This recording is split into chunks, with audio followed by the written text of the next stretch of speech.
light within my heart, light within my thoughts, light within my words. May one and all and everything, blessed and loved, ever be. Welcome. I am Sister Who. I have been writing songs since probably my early teenage years, and I don't know that they're exactly, top 40 hits or something, but they're songs that express the challenges and accomplishments and insights of my life's journey, I guess. And I sometimes, I meet such a range of people. People who think I have no right to be who and what I am, and people who think I have every right to be who and what I am, and are very glad that I am. And the one person, when I lost my house and had to move somewhere else trying to avoid homelessness, and the person who gave me this, what was actually a wonderful compliment, but someone who was familiar with the work of Sister Who, and her response was that it would leave a massive hole in the local spiritual experience. And I said, well, thank you for the compliment, but if you have any suggestions for how to prevent that from happening, I'd love to hear them. But part of me wants to trust that in being relocated various places for short periods of time, or living in so many different places, that somehow there was a ministerial purpose in each one. That there was someone that by experiencing that misfortune, there was someone whom I met and with whom I interacted there who otherwise would never have had that contribution to their lives. And sometimes it seems to have made a difference, and sometimes it doesn't. I kind of wish, in some cases, friendships disappointed me in ways that, one that comes to mind, I knew this person for 9 years very closely, and at the end of that time, I had to wonder if anything I had said, or anything I had demonstrated, or the example I had said, if any of it had made any difference whatsoever, or if it could be interpreted as that biblical metaphor of throwing pearls before swine. The problem, of course, is that when they're dressed as human beings, you don't know which ones are the swine and which ones are the people who will benefit from your contribution, especially since the benefit may not show itself until months or even years later. And so we go out and we do whatever good we can, and hope that it makes a difference, and hope that intuition or our guardian angel, or whatever force you want to name, might help us figure out which are the right opportunities to pursue. But ultimately, each person has to make that choice for themselves. Bringing it back to the topic of my songs and dealing with challenges in life, and the ways that the two kind of interweave, I guess. When I was doing the first album, I asked the sound engineer, how many minutes can you fit on the disc? And then I basically went through selecting and or writing songs until I had enough to fill the disc. And so the first album had 18 songs on it, and he was like, wow. But we filled up the whole disc with songs, because I figured if I was going to make a recording, an album, that I should, use the whole format. With, as they were always telling us in I think it was in elementary school, actually, one of the nuns, when doing our art class, where everybody got this big sheet of manila paper and a bunch of crayons, and you're supposed to draw something from this story she had read about an ant colony of some sort, and everybody, remembered ants being tiny, and were making dots all over the paper to represent the ants in the tunnels. And she said, no, draw the ants, use the whole paper, don't just draw in the corner, use the whole paper. And so we were drawing the full size of the piece of manila paper, covering the whole thing, using the whole surface. And I've tried to remember that ever since, that if if a gift is given, if an opportunity is given, to see, so what are its maximum capacities and how close can I get to using all of them?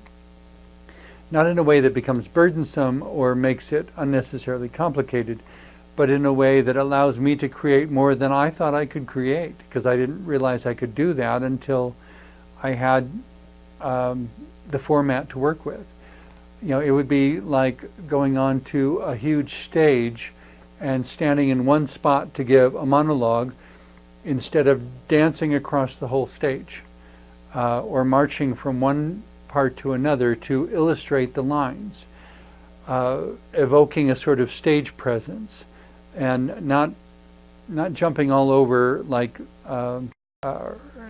not jumping all over in an uncontrolled fashion, but moving with purpose and in a deliberate way, and having a presence and taking a stand and being anchored to a spot and then pulling up anchor and being anchored to another spot, and being very deliberate about the whole thing, so that you're an architect of a creative work, even if it's a kinetic work, a moving work, rather than a static work like a painting or a photograph.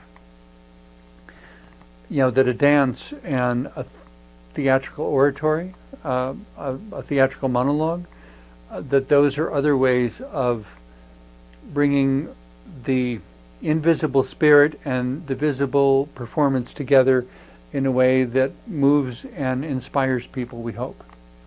And even if no one is watching, it may be you watching yourself. The fact that you're acting it out and putting it into expression means that you are solidifying the connection between your heart and your hand, between your heart and your feet, between your heart and every part of your body, between your heart and your facial expressions.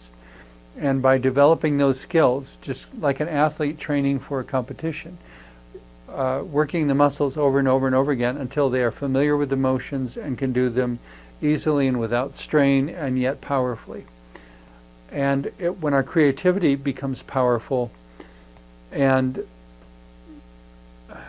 that's where the world finally gets to see a little bit more of who we truly are, instead of going through life trying to satisfy everyone's expectations. By being the embodiment of other people's expectations, that which is genuinely you, the world may never see. And it may be the treasure that slips by unnoticed, undiscovered, untapped, unutilized, and it could make all the difference. In considering, being Sister Who, being this complete anomaly that I am, but trying to do it in the most beautiful and empowering and inspirational way I can. One of the songs I wrote for my first album, as I'm trying to fill up, use the whole available format, like I did with that drawing of the ants in the tunnel in elementary school. And one of the songs that came out because of that was looking in the mirror and reflecting on myself as Sister Who, and the whole transformation process. And so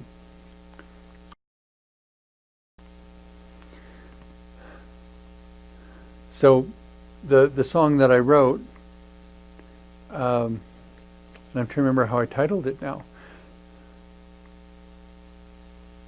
I think it's a song called "This Is My Face," because this was the first part that really had to be developed. And it kind of evolved for the first 3 years or so, and then stabilized here to where, and it was after that I was writing this song. So in trying to reflect on that process and pull that into my first album of songs featuring Sister Who and having Sister Who's face right on the cover of the album, the song goes, "My face the canvas, my fingers the brush, a visage transformed by a careful touch. The common is hidden, the wondrous revealed, and a soul's anguish silence at last is healed.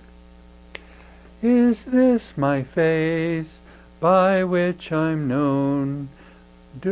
Can lines and colors show how I've grown?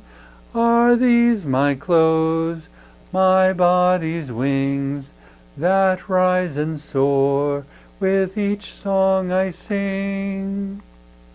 A soul outward turned and its language expressed, its fingerprints painted, its feet brightly dressed, the swirl of its garments, a rhythm-bound sway, a voice without words that shines away. Is this my face by which I'm known?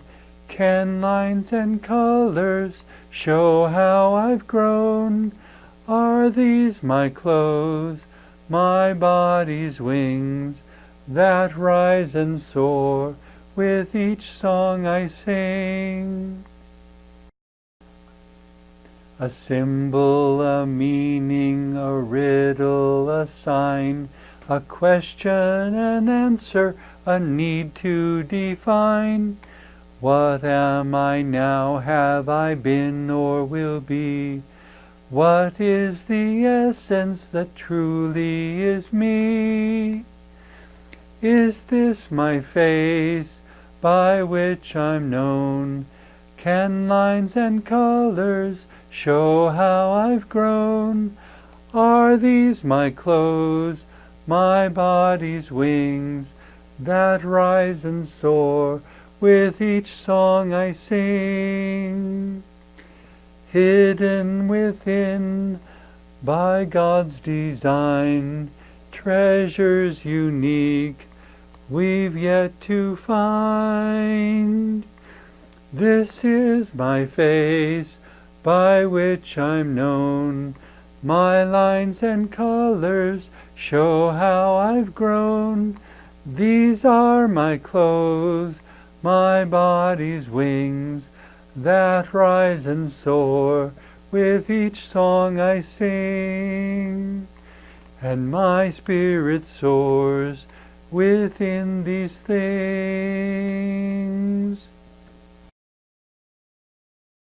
It brings to mind, when I sing that, it's like I'm giving inspiration to myself also, because it kind of reminds me of what Madeleine L'Engle said in her book, Walking on Water, Reflections on Faith and Art, when she says it's like the creative work comes to the artist and says, make me something that can be shared. And so the artist serves the work more than controls it. And it was like in writing that song, I was able to bring together into a clear, coherent form the process involved in becoming Sister Who and figuring out how the face paint was supposed to look and how the costume was supposed to look and how was it supposed to work. At one time I had sleeves that were really big, huge angel wing sleeves. Well, they got in the way of everything and I tripped on them and it became very difficult to work with. And because in my understanding, nuns are always hardworking people, it seemed to me that Sister Who would have to be a hardworking person also. And so that's why I went with the tighter fitting cuffs, so that I could actually do the work of a nun the way I felt called to do. And I guess what was amazing even to me, or amazing to me as well as everyone else, I suppose, but I've seen it a lot more than other people because a lot of times others are not there when it happens.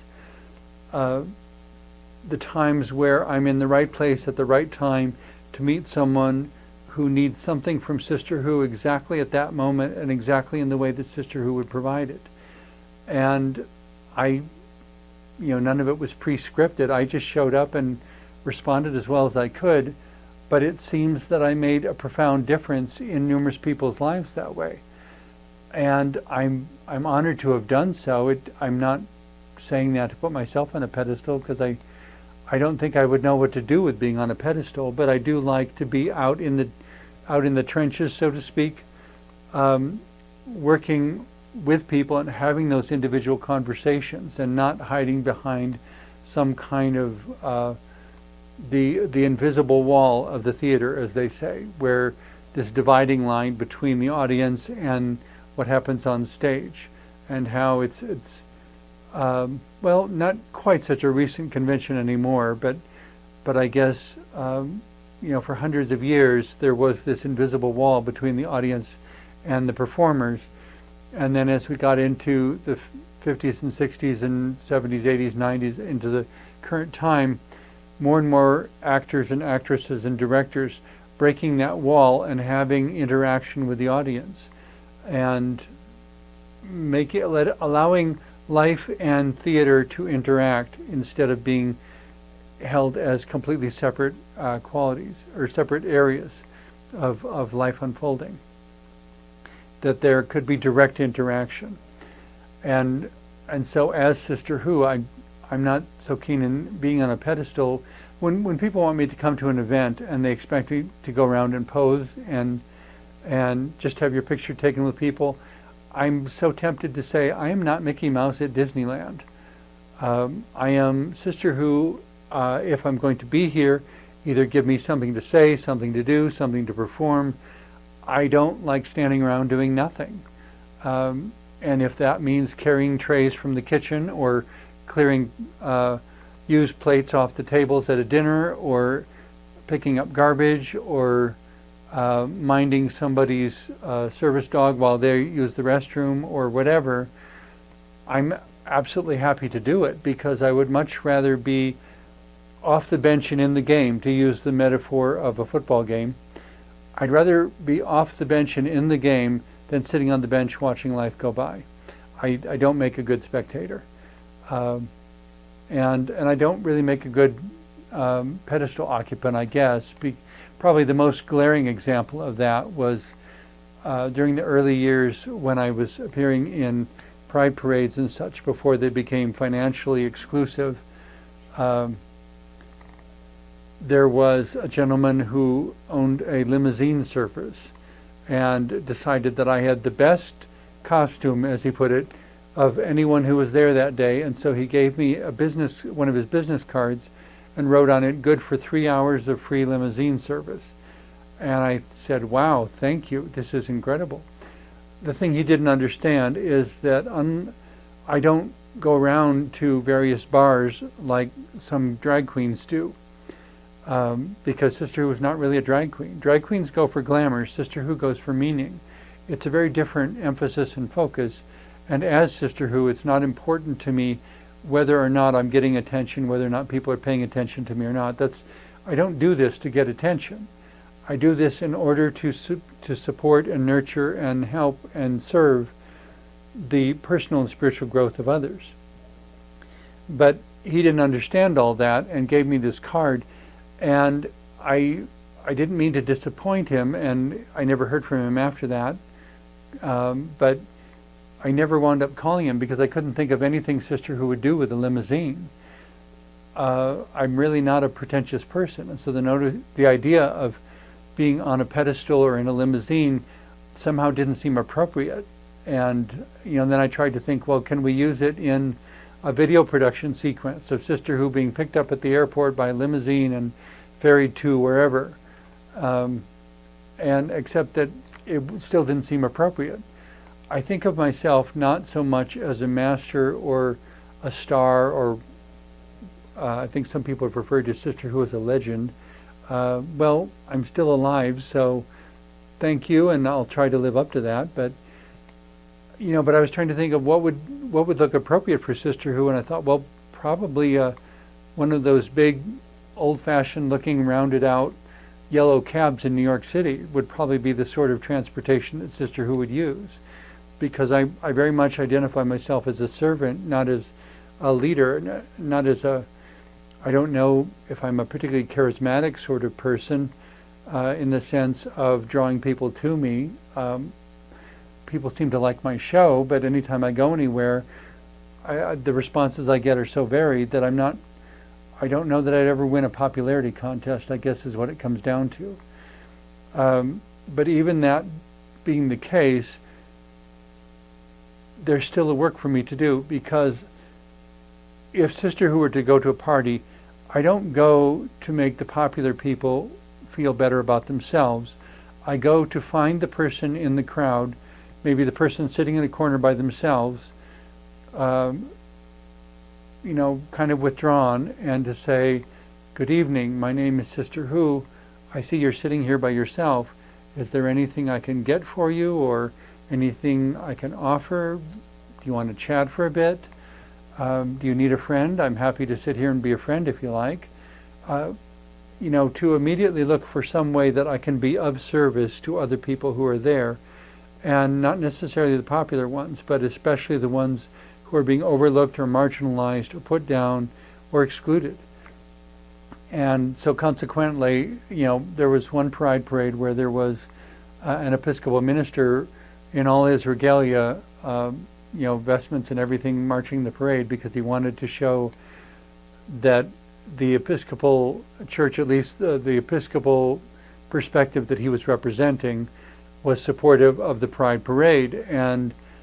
But he was marching all by himself, and I said, well, I'll march with you if you like, so you don't have to march alone. And well, he thought that would be fine. So Sister Hu and this priest marched in the parade together. And the only thing I found a little bit odd about that is that later on he was discriminatory toward me. But for the moment, I stood with him in his hour of need. There was another time where I stood with some Hare Krishnas who seemed to be, it seemed like everybody was looking down their noses at them, and I marched into the situation and said, a person is a person is a person. What kind of help do you need? So I helped them serve food to some people who were coming to their food stand for a while. A person is a person is a person. Ultimately that's what it needs to come down to. And whether it's face paint or whether it's ritual garb or whether it's sports activities or mechanical engineering, to take the best that you have to offer and turn it into an artistic expression across the surface of whatever community you have around you.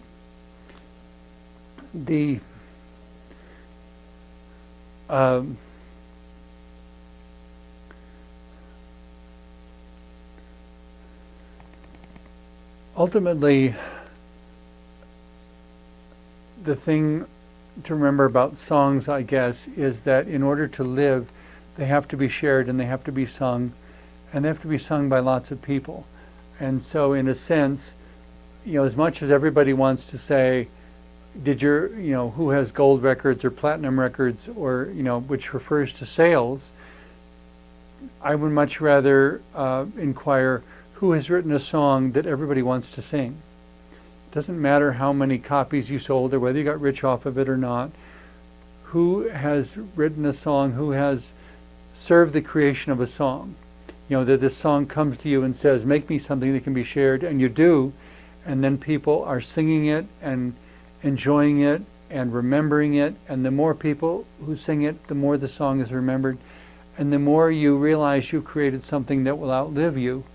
And yet it's not something for which you can take complete credit, because it's a creative work that came through you, that you serve the work, you are inspired by the work yourself. I have one published novel called Troll Steps that when I read it now, I don't remember writing all of that, but I still find it inspirational and insightful for myself. And yet, of course, I'm the one who wrote it. It's got my name on the front cover of the book, and I'm the only place it could have come from, and I remember doing it. But to see the specific words on each page and the specific relationships that are described, and to continue to draw something from that, it's almost like a symbiotic relationship between the artist and the work. It's like when they asked Michelangelo about this sculpture of David, and Michelangelo said that he did not carve David, he simply released him from the stone.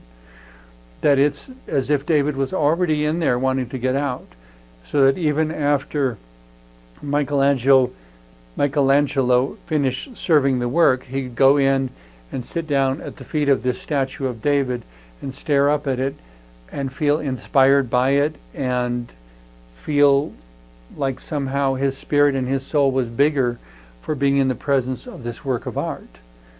And I would like to think that all true works of art would have that kind of effect, that in looking at them they take us beyond ourselves and change something about the way we are going to embrace and engage with life from that point on.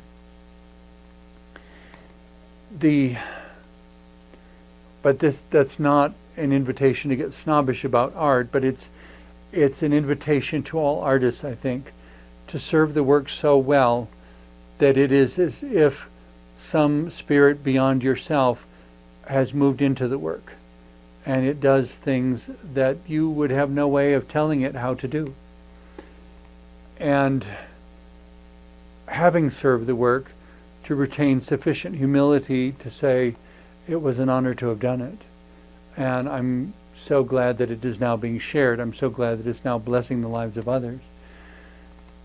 I hope that someday will be able to be said of the songs that I've written, that long after I'm gone, people will still be singing, light that is love, light that is peace, within and all around, may it shine in you and me. And now may you be blessed with love and peace in the pursuit of your own dreams and in all your dealings with the diversity of humanity around you. Amen.